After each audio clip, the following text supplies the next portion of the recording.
안녕하세요. 자, 오늘 파워포인트 ITQ 수업입니다. 자, 파워포인트 ITQ 수업에서 여러분들 5번째 슬라이드예요. 이 5번째 슬라이드는 무려 100점짜리입니다. 물론 여러분들 6번째 슬라이드도 100점짜리예요. 그런데 6번째 슬라이드는 스마트 아트와 도형을 편집하는 기능이 있어서 적어도 여러분들 6번째 슬라이드 같은 경우는 한 10분 정도를 할애를 하셔야 돼요. 아니면 10분을 더 할애할 수도 있어요. 15분에서 20분인데 슬라이드 5번 같은 경우는 여러분들 10분 안쪽으로 작업을 해서 여러분들이 충분히 100점을 맞을 수 있는 부분입니다. 그래서 저는 수업을 할 때 이 슬라이드 5번째는 무조건 100점을 맞고 가기 위해서 상당히 연습을 많이 시키는 부분입니다. 어느 정도만 연습을 해놓으면요, 이 부분 충분히 100점 맞을 수 있는 부분입니다. 오히려 6번째 슬라이드에서요, 여러분들 충족시키기가 다 어려워요. 다 그리고 나가기가 여러분들 그렇게 쉬운 부분은 아닙니다. 그래서 여러분들 이렇게 차트를 그리는데 기본적으로 보시면 차트는 묶은 세로막대형으로 그리고요. 보시면 이렇게 16 전체적인 글꼴은 도둠의 16비트로 되어 있습니다. 그런 다음 세부 조건이 나와 있어요. 그런데 여러분들이 여기에 있는 것만 딸꾹딸꾹 외워서 하기에는 조금 무리가 있습니다. 그래서 혹시 조금 더 여러분들 이 수업을 강화하기 위해서 제가 2010에서 여러분들 차트에 대해서 조금 더 설명을 해드리고서 수업을 진행을 하겠습니다. 자, 2010으로 되어 있고요. 제가 한번 써봤어요. 자, 2010년 마트별 판매 동향인데 보시면은 2010년 이게 써져 있고 2019년도와 2020년도 거 이제 지정을 하고 그냥 제가 만들었습니다. 비율이에요. 네, 마이너스로 감소를 했죠. 그래서 여러분들 이렇게 써 놓으세요. 그래서 이 부분에는 지금 여기처럼 계산을 했습니다. 저는 그래서 그 올해 연도 빼기 전년도 나누기 전년도 곱하기 100% 해주시면은 이렇게 이제 감소 비율이 이렇게 나와요. 아니면 그냥 마이너스 75%라고 써주시면 됩니다. 자, 그래서 이걸 가지고 차트를 한번 구해 볼게요. 자, 이렇게 블럭을 잡으시고요. 삽입해서 차트를 구하는데 지금 요령이에요. 여러분들 이런 차트를 구하실 때는 어떻게 계산을 하시는 게 좋으냐면요, 즉 우리가 차트를 이쪽에서도 보셨다시피 이런 차트 같은 경우는 지금 가로막대 세로막대형과 꺾은선형이 지속되어 있습니다. 이런 거 같은 경우는 그냥 세로막대형으로 여기에 있는 것처럼 이렇게 묶은 세로막대형으로 가셔도 돼요. 자, 그런데 여러분들 또 어떤 차트가 있냐면요, 자, 다른 거 한번 보여드릴게요. 한번 볼게요. 제가 하나, 여기 있어요. 자, 국내 고령화 인구 추이인데 65세 이상 인구와 전체 인구 비율이 이런 식으로 되어 있어요. 즉 지금 5268과 10.6%, 이건 백분율이기 때문에 여러분들 이렇게 차트를 그려낼 때 같은 세로막대형으로 그려 놓으시면 이 부분이 너무 값이 0.1로 잡히는 거잖아요. 그래서 여러분들이 이 값을 찾아내기가 어려워요. 이 값을 세로막대형으로 묶어주기가 어려워요. 즉 그래서 어떻게 하냐면은 이 값의 차이가 많이 나는 거를 또 우리는 이렇게 보조축으로 세웁니다. 자, 그래서 이런 그래프를 그릴 때는 어떻게 주냐면요, 블럭을 잡으시고 세로막대형에서 어떻게 줘요? 누적을 그려요. 이렇게 누적 세로막대형을 그려줍니다. 그래서 클릭하고 눌러주시면 이렇게 누적이 나왔어요. 제가 조금 확대해 볼게요. 자, 그러시면은 비율과 2020년과 2019년도 거. 자, 보시면 2020년도 거는 빨간색이고 2019년도 거는 파란색이죠. 자, 비율은 아주 작게 파란색으로 보인 게 보여요. 자, 그러면은 이렇게 값의 차이가 많이 나는 차트 비율은 이렇게 그리시는 거예요. 그래서 이 차트를 선택을 요것만 이렇게 선택을 하시는 거예요. 이렇게 하시고 차트 종류 변경을 하셔서 이거를 어떻게 줘요? 꺾은선 그래프로 그려요. 표식이 있는 꺾은선 그래프. 하시면은 확인 버튼 누르시면 이게 꺾은선으로 잡힙니다. 자, 그러면은 요 꺾은선을 마우스로 요 표시기에 놓고 클릭하고 누를게요. 누르시고 오른쪽 버튼 누르셔서 데이터 계열 서식으로 가셔서 여기서 이 부분을 보조축으로 지정을 해줍니다. 그리고 닫기 버튼 누르시면은 이렇게 축이 지정되어 있는 걸 확인할 수가 있습니다. 이게 여러분들 차트라고 보시면 돼요. 이제 이 상태에서 저와 함께 한번 바꿔볼게요. 자, 지금 보시면 이제 2020년, 2019년 하고 비율이 나와 있고요. 이제 차트는 여기서 바꾸시는 거예요. 예, 그래서 지금 누적으로 되어 있는데 2020년 거 막대 그래프 빨간색을 선택을 하고 다시 차트 종류 변경해서 세로 막대를 그려볼게요.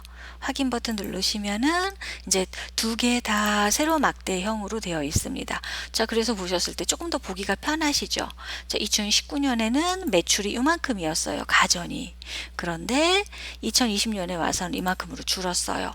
자, 늘은 건 가공식품밖에 없는 것 같아요. 가공식품은 2020년, 19년과 20년 나와 있죠. 이렇게 차트를 변경을 해서 보시면 됩니다. 이 상태에서 행렬 변환이 있어요. 이 행렬 변환은 마우스로 클릭하고 누르시게 되면은 이런 식으로 바뀌어져요. 예, 우리 기본적으로 차트는 무슨 식이죠? 거의 다 열방향으로 차트를 작업하게 되어 있어요. 그래서 지금 현재 제가 쓴 방향은 바꾸지 않는 것이 좋습니다. 그리고 파워포인트 ITQ에서는요, 차트 레이아웃 부분과 차트 스타일 부분에 대해서는 전혀 건드리실 필요가 없습니다. 여러분들 파워포인트 ITQ 수업에서는요, 차트 도구에 레이아웃이라고 있죠. 이 부분만 알아두시면 됩니다. 그래서 제가 여기서부터 여기까지 설명을 드릴게요. 자, 이 상태에서 딱 보시면요, 차트 제목이라고 나와 있어요. 네, 차트 제목인데 이 우쪽에 차트가 들어가는 거죠. 자, 그래서 자, 차트 제목을 마우스로 클릭을 하시고 거의 다 차트 제목은 차트 우위를 체크하게 되어 있습니다. 그럼 이렇게 차트가 나와요. 차트 제목, 그쵸? 그럼 마우스 이렇게 I자로 놓으시고 드래그해서 블럭을 잡을게요. 자, 그러면은 2020년 네, 판매 비율이라고 쓰겠습니다. 이렇게 써놨어요. 그럼 차트에 제목이 들어갔죠. 자, 그리고 여러분들 요구사항에 보시면 어떤 요구사항들이 있냐면 이렇게요. 글꼴이 도둠의 16비트로 되어 있어요. 자, 그럼 요거 어떻게 할까요?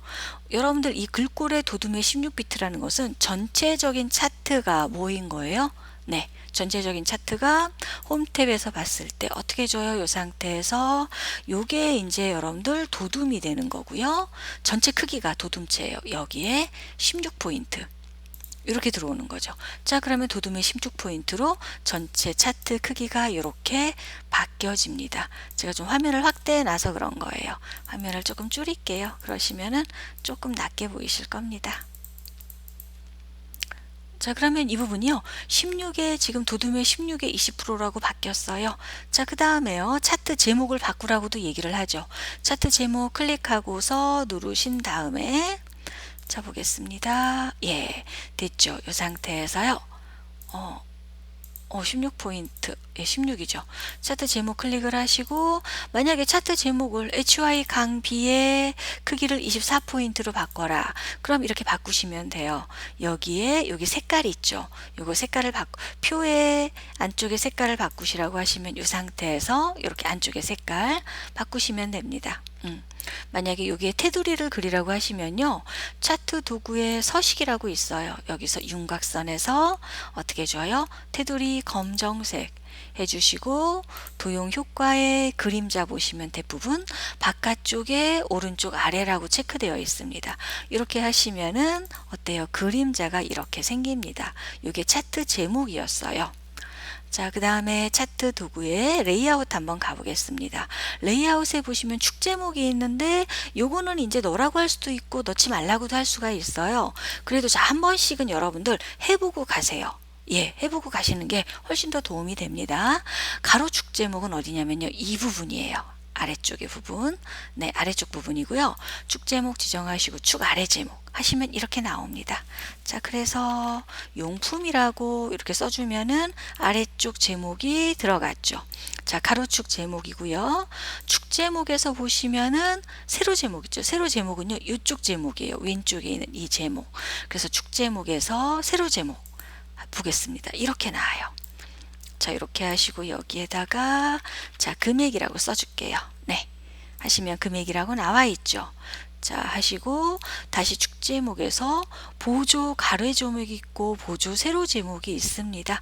이쪽이 여러분들 보조축이라고 보시면 됩니다. 이거는요, 보조 세로 제목으로 들어갈게요. 그래서 세로 제목 하시면 이쪽에 이렇게 나와요. 그래서 이 상태에다가 이제 비율이라고 써주시면 되겠죠. 그러면 이렇게 값이 들어오게 되어 있습니다. 이렇게 바꿔주시는 거예요. 이게 축제목입니다. 자, 그 다음 범례는 뭘까요? 이게 범례예요. 그래서 범례 같은 경우는 기본적으로요, 오른쪽에 있고 위쪽에도 있을 수 있고요. 이제 이런 경우는 보조축이 있기 때문에 사실은 범례 같은 경우를 위쪽으로 보내는 경우가 많습니다. 네. 그 다음 왼쪽에도 있고요. 범례를 없애는 경우도 있습니다. 파워포인트 ITQ에서는 아예 범례를 이쪽에 표시하지 않습니다. 네. 되어 이렇게 해서 범례가 이 부분이고요. 근데 범례가 없으면 큰일 나는 거죠. 자, 이 상태에서 보셨을 때 그러면요, 범례를 빼는 동시에 데이터 표로 가겠습니다. 데이터 표 표시해 볼게요.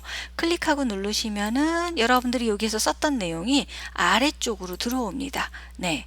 근데 이렇게 해 놓지 않고요. 대부분 어떻게 할까요? 데이터 표에서요, 범례 표지와 함께 데이터 표 표시로 갑니다. 자, 그러셔서 파란색 그래프는 2019년, 빨간색 2020년, 요 막대 요 꺾은선 그래프 있죠. 이거 같은 경우는 뭘까요? 2000, 요거는 비율로 이렇게 따지게 되어 있습니다. 네. 여기에서 글자 크기를 좀 더 줄여 놓을게요. 너무 큰 것 같습니다. 근데 단점은요, 이 부분을 줄여버리면은 제목도 같이 줄여져요. 그래서 시험 보실 때는 반드시 전체적인 거 먼저 줄여 놓으시고서 바꾸시는 것이 훨씬 더 좋습니다. 네. 자, 그래서 이렇게 나와 이것이 데이터 표예요. 자, 그 다음 마우스로 클릭을 하고요. 자, 파란색 그래프를 클릭을 했어요. 여기에서 레이아웃에서 보시면요, 데이터 레이블이라고 되어 있어요. 이 상태에서 자, 축의 바깥쪽 끝에 하시게 되면 데이터 레이블, 즉 파란색 2019년에 있는 값이 이렇게 어떻게 되어 있어요? 값이 들어오는 거죠. 뺄게요. 이게 레이블입니다. 없음. 네, 레이블이에요. 그래서 대부분들 어떻게 하냐면요, 2020년에 있는 어떤 거요? 요 값에만 데이터 레이블을 해라 라고 이렇게 얘기할 때도 있습니다. 이럴 때는 여러분들 빨간색 그래프를 클릭을 하시면 어떻게 될까요? 요 그래프에 있는 값이 다 나오겠죠. 요것만 누르는 거예요. 한 번 더 눌러주는 거예요. 그러면은 빨간색 그래프만 선택된 것을 확인할 수가 있습니다. 이 상태에서요, 데이터 레이블에서 네, 바깥쪽 끝에 하시면 이렇게 값이 나오죠. 네. 해주시고, 자, 이번에는요, 어떻게 해줄까요? 비율 있죠. 비율에 어떤 값? 네. 2020년 가전용품 있죠. 네, 이 상태에서 이 부분을 마우스로 클릭하고 누를게요. 다 선택되죠. 한 번 더 누르세요. 이 상태에서 데이터 레이블에서요, 요거 같은 경우는 어떻게 할까요? 자, 오른쪽에 넣어줄게요. 하시면 이 그래프의 오른쪽에 이렇게 이 값에 대한 값이 표현되는 것을 알 수 있습니다. 이게 데이터 레이블이에요. 네, 데이터 표는 했고요. 자, 축, 가로축, 가로축 같은 경우는 이게 가로축이죠. 가전용품, 식자재, 문구용품. 이게 가로축이에요. 그래서 이런 거 없애시면 어떻게 될까요? 큰일 납니다. 축 같은 건 없애시는 거 아니에요. 네, 절대 안 됩니다. 축은 없애시면 안 되고요. 자, 눈금선입니다. 요게 기본 가로 눈금선이에요. 주눈금선 되어 있고요. 보조 눈금선 하시면 이렇게 자잘하게 나와요. 네. 그리고 가로 눈금선에서 주 보조 눈금선 하게 되면은 같이 나오죠. 없애라고 할 때도 있습니다. 그래서 이럴 때는 없애시는 거예요. 네. 거의 없는 경우가 많죠. 그리고 세로 눈금선 같은 경우는 이렇게 나와요. 자, 눈금선에서 볼게요. 자, 보조 에서 세로 눈금선 해보시면 주눈금선 하시면은 세로로 이렇게 표시됩니다. 이런 눈금선 표시 안 하죠. 그러니까는 본래 이렇게 세로 막대 그래프에는 세로 눈금선 안 쓰는 거예요. 이렇게 가로 눈금선만 쓰게 되어 있습니다. 없음 누를게요. 자, 가로 눈금선도 없앨게요. 눈금선에서 기본 세로 없음. 뭐가 지정돼 있을까요? 없음. 네, 이렇게 없애시는 거예요. 자, 그리고 가끔 보시면은요, 또 뭐라고 얘가 나와 있냐면요, 나머지 사항에 대해서 없는 내용들이 있죠. 이런 것들에 대해서는 표에 나와 있는 대로 작업하세요 라고 되어 있어요. 그래서 가끔 보시면은 이 그래프 있죠. 요거에 대한 값이 다를 때도 있어요. 자, 지금 보시면 요 값이 어떻게 되어 있어요? 우리는 그 시험 보실 때 보면 여기가 0으로 나와 있는 경우도 있어요. 마이너스로 되어 있는 경우도 있고 이렇게 없는 경우도 있고 이런 것들에 대해서 많이 물어보시는데, 자, 눈금선 클릭하시고 오른쪽 버튼 누를게요. 누르시면은 축 서식 들어갑니다. 자, 이 부분을 바꿀 거예요. 이 상태에서요, 최소값은 0이 많습니다. 그리고 보조 단위는 60만이죠. 자, 그런데 이 단위가 최대값은 60만인데 지금 주 단위가 보시면 10만이에요. 네. 그런데 이거를요, 고쳐서요, 뭘로요? 이거를, 네, 이렇게 20만으로 바꿀게요. 자, 그러면 이제는 바뀌어질 겁니다. 자, 그리고 이 부분을 0으로 바꿔줄게요. 요거는요, 표시 형식에서요, 회계로 돼 있어서 여기가 이렇게 나온 겁니다. 숫자로 바꿔놓을게요. 자, 그럼 0으로 나옵니다. 요거 많이 물어보세요. 네, 이렇게 해주시면 돼요. 하시고 이 상태에서 확인 버튼 닫기 버튼 누를게요. 자, 그럼 이렇게 나와요. 자, 그 다음에 이 눈금선 있죠. 여기 눈금선이 안 나올 수도 있어요. 네, 그래서 이 눈금선 같은 경우도 조절을 해 주셔야 됩니다. 여기도 지금 보시면 이렇게 눈금선이 나와 있는 부분을 이렇게 확인을 할 수 있죠. 이거 선택하셔서, 자, 축 서식 들어갈게요. 이 상태에서 보시면 아까 이쪽도 하고 나왔었는데, 주 눈금이 바깥쪽으로 되어 있죠. 이걸 없음으로 체크하세요. 닫기 누르시면 눈금선 없어져요. 여기도 눈금선 클릭하시고 오른쪽 버튼 누르셔서 축 서식에 들어가셔서 이 상태에서 주 눈금을 없음으로 처리하시면 이 눈금선이 안 나오는 걸 확인할 수가 있습니다. 그래서 여러분들이요, 차트를 하실 때 이 부분 다 알고 가셔야 돼요. 네, 모르시면 절대 안 됩니다. 즉, 시험에 나오는 것만 딸꾹딸꾹 하겠다? 혹시라도 불안한 경우가 생길 수 있어요. 그래서 그런 경우를 대비해서 하셔야 됩니다. 자, 그 다음에 여러분들 이 상태에서 이렇게 차트를 선택을 하시고요. 이 상태에서 이제 이 영역 안에 색깔을 넣을게요. 차트 도구의 서식에 가셔서요, 어떻게 해줘요? 도형 채우기에서 만약에 여기에서 주황색을 채워라. 그럼 주황색 채우시면 돼요. 네, 이렇게. 요 안에도 색깔 채우라고 할 수 있어요. 이 부분은 차트 영역이고요. 이 안은 뭐예요? 그림 영역이에요. 이제 그림 영역 같은 경우도 색상을 다른 색으로 채우라고 할 수도 있고요. 색상을 흰색으로 채우라고도 할 수 있습니다. 이런 것들을 여러분들이 알고 가시는 게 좋아요. 또 차트에 윤곽선 있죠? 이것도 하라고 할 수 있어요. 그래서 차트 영역 선택하셔서 서식에서 도형 윤곽선 검정, 네, 하시고 이렇게 하시면 이제 윤곽선도 검정으로 해서 잡혀져 있는 걸 확인하실 수 있습니다. 즉, 그래서 여러분들 이렇게 저랑 한번 차트를 한번 만들어 봤습니다. 자, 다음 시간에 이제 ITQ에 있는 걸 가지고서 저랑 같이 한번 연습을 해 보겠습니다.